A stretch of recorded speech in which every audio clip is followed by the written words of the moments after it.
Okay, so the next tutorial is mostly for those, well, actually not mostly, it's only relevant for people who used a scale for their DV where you had multiple um, questions measuring that DV. So for example, here you have, well actually it's here, you have 6 questions measuring experience with sexual harassment.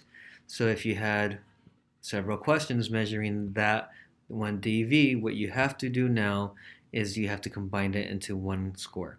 Here you see a score, a harassment score. One thing you can do, actually, let me change this to numbers.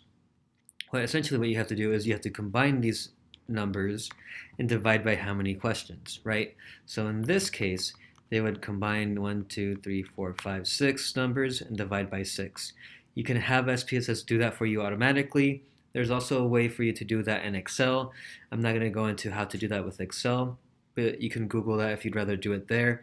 Um, so let's go ahead and review how to do this. So in SPSS, what you do is you go to transform, you go to compute variable. So you're going to compute a new variable, and you're going to give that variable a name. So I'm going to call it the same thing they had. I'm going to put it under dash.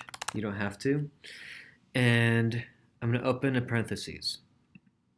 Now I'm going to include all the questions here and add them all up together.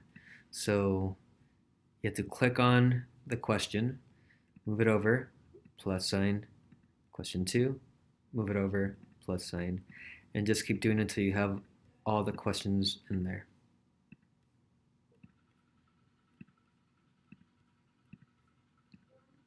Then you click outside of the parentheses, you click on the divide symbol, and you put the number of questions on there. Here you have 6 questions, so I put 6.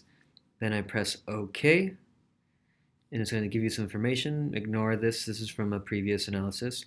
But here it says computed harassment score, right? Double check it. I'm going to close this for now. No, I don't want to save that. And then go to the very end, and you should see your new score here. Okay, so keep that in mind. That's how you get the score. Make sure you do any reverse coding before you compute the score, right? So, for example, on the growth mindset score we had to reverse code some of them.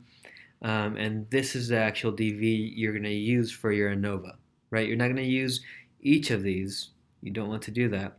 You're going to use this one score.